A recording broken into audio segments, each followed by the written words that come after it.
everyone, and welcome to our family YouTube channel, Sevilla Trip. I'm Mommy Pat, and before we begin, I just like to start off by saying a few things about me so that you'll understand why this is going to be our topic for today's video. So let's take a few steps back. I have been doing commercials since I was in high school, but I was not active at all.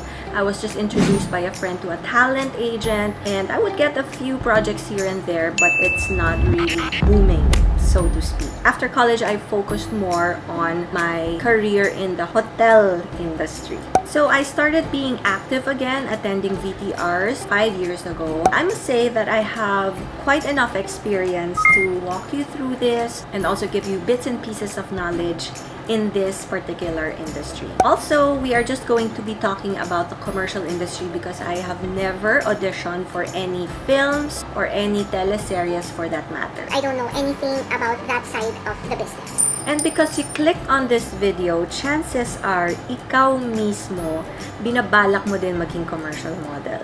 Tama? Or you're also curious kung ano bang pwedeng magawa nitong career na to para sa iyong buhay. Is this one of your dreams or your goals to be able to see yourself on TV or in the billboards in EDSA, on a print ad, online, even sa pelikula?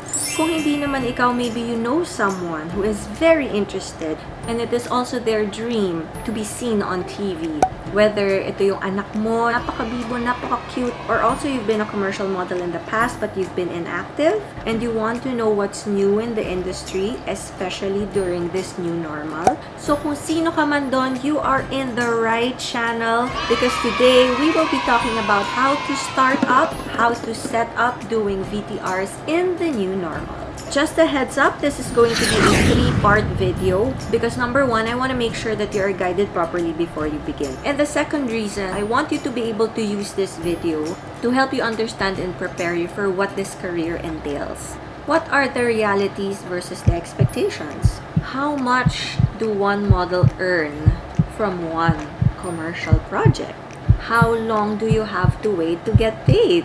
What are the etiquettes when it comes to your lockouts? What do contracts stipulate? What is an agent's commission at magkano nga ba yan? Ilang percent nga ba yan? At pag nakuha ka na, what's next? What is a final casting? What is a workshop? What is a fitting? And antigen swab test? Then our part 3 is, pag nakuha ka na, how to ready yourself for a shoot. Pag-uusapan din natin how to handle rejections when you don't get the part. Or what is the right attitude if you don't land on the role that you exactly want. And also, on part 3, we will be reacting to some of my TVCs. So, please make sure that you are subscribed to our channel and please don't forget to give this video a thumbs up if you do like it. So, if you are ready, let's begin!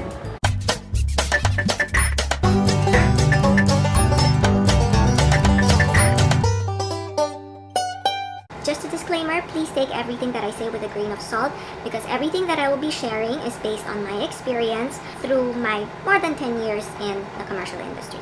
So kung ready na kayo, let's begin. For this video, we are going to talk about what is a VTR. Ano nga ba yun? Why do you need to do it or why do you need to have one? Is there a fee for a VTR? How to do a proper VTR in the new normal? Paano ang setup? How can I find the right agent or talent agency to represent me? How to properly dress up and look right in front of the camera when doing the VTR. Are you ready to change your look for a certain role? Alright, let's begin. So ano nga bang VTR? VTR actually stands for videotape recording. During the olden times, nung may mga Betamax pa yan yun. But of course, ngayon, it's a term now that we use for auditioning for a TVC, a print ad, a digital ad, and other entertainment projects like the films, the teleseries, and what have you. Why do we need to have one? And kailangan ba talaga ng VTR? Yes! Definitely, kailangan mo ng VTR because this is like your resume. It is like your profile. Sinasabi mo dyan or pinapakita mo dyan kung sino ka ba talaga, ano yung itsura mo, what you can bring to the table. This is how you should do it. Stand in front of the camera, smile, state your name, your age, and your height. And then you will be asked to smile from different angles. So first, you have to turn to your right, face the camera, and then smile. Just a quarter angle to your left, and then face the camera, and then smile. So, kailangan practicein nyo na yan kung gusto nyo nang mag-start mag-VTR. Next, they will ask you to do the yes acting or the wow acting. What you're gonna do is you have to just stand still, smile, say yes happy. So, you will say yes. Say yes sad. Yeah. Yes angry. Yes. Yes excited. Yes. Yes confused. Yes. Yes confident. Yes.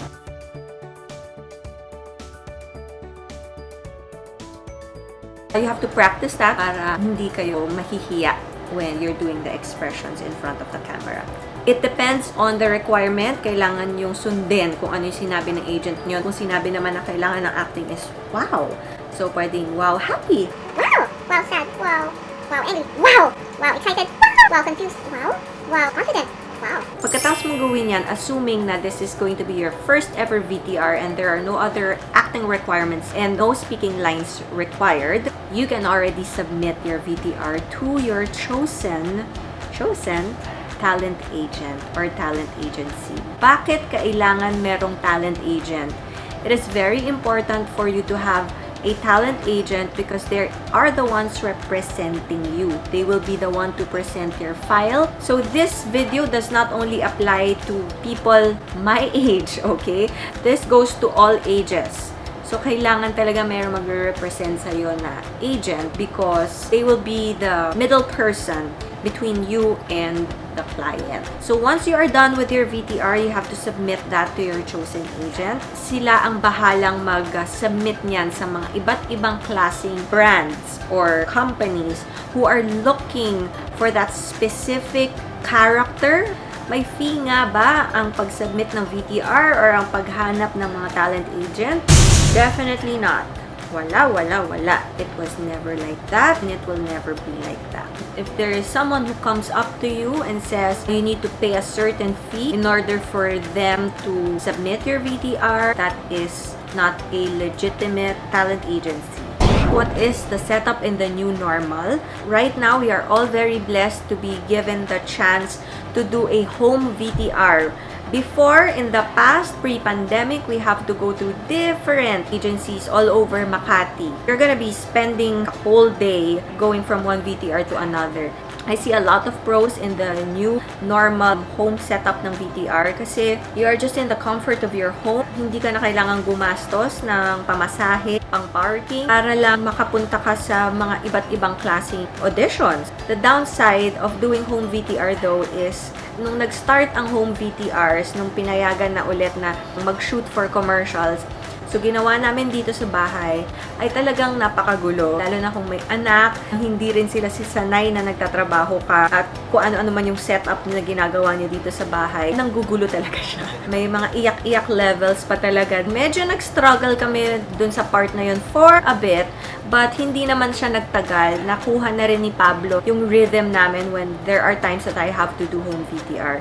But also what's nice about it is that if you have a very recent file and an agent asks for it, you can just submit that. Unless, of course, you had a change of look, may bago sa mukha mo, you need to update that. How can I find the right agent?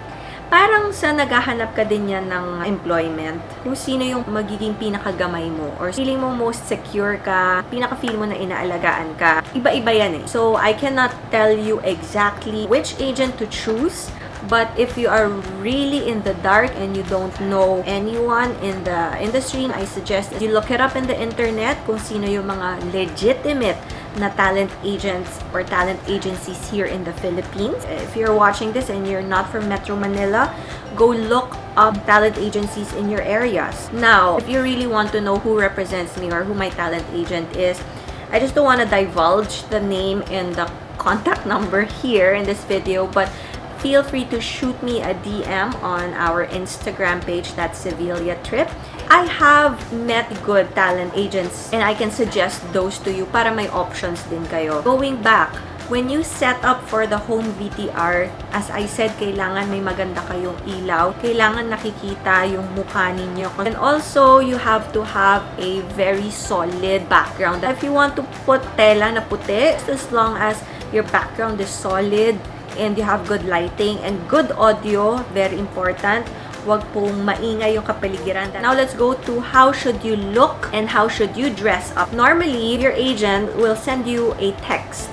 Something like this, kung ano yung mga requirements for the VTR. Let's talk more about mga young moms like me. Magtatanong kayo, kailangan ba mommy na talaga in order for you to audition for roles na ganon? Definitely not. I started accepting young mom roles when I was 27 years old. I have quite a few people that I know in the industry who are single. They don't have kids of their own, but they are doing young mom roles and young dad roles. So, hindi kailangan na mommy ka na. Para sa mga totoong moms, pero ang gusto nyong ipa-VTR ay yung mga anak ninyo. Ang requirement ngayong new normal is real families. Mas madalas real families talaga yung hanap nila. Para mas safe. You will be tested as a whole family. And then, usually ginagawa yan sa sarili ninyong bahay. Don't worry because lahat ng papasok, lahat ng crew, of course, tested negative. But it is still up to you kasi for us ni Pao personally, there was a requirement before na kasing age ni Pablo, but I have to respect the decision of Dada Pao na hindi pa siya ganun kakomportable to VTRs muna. And that's fine with me, totally fine with me. There was just an opportunity that came up na we let go of that for now. And also kasi we have a very small space here. But then again, it is up to you. Kasi merong mga families that I've seen already on commercials na they shoot it from their homes and talagang totoong pamilya talaga sila. So if that is you and if you are comfortable with that and knowing that all the safety protocols are being met, if you think that that is for you, then go ahead. There is a lot of opportunity right now. And it's a privilege to be able to represent a brand. Sa lahat ng mga nag-audition, ikaw yung napili. That alone is a privilege. That alone is a blessing. So, good job to you for getting that project. So, to continue on how to dress up for young moms, pastel lang. Your hair should be sleek back. As for your makeup, it has to be very subdued. Do not wear colored contact lenses. If it's a prescription contact lens and it's colorless, yes, because they want to see the natural look as possible. Are you ready to change your look? Kunwari, yung requirement is short hair. May kulay yung buhok. Patanggal ang kulay ng buhok. Sa mga lalaki, pwede bang patanggal yung beard, yung mustache? Okay lang ba sa inyo yun? So if you are okay with that, that's a good sign. Alright, so that's it for the first part of this video. Watch out for our part 2 kasi sa part 2 we will be discussing magkano nga ba ang kinikita ng isang commercial model per project? How long do you have to wait to get paid? Ano ba yung mga lockout na yan, duration ng project? Ano ba yung agent's commission fee at magkano nga ba yan? At pag nakuha ka na, what is the next step after that? What is final casting, workshop, fitting, antigen swab test, and the shoot? All that and more on our part 2 ng balak mo bang maging commercial model? Thank you for watching!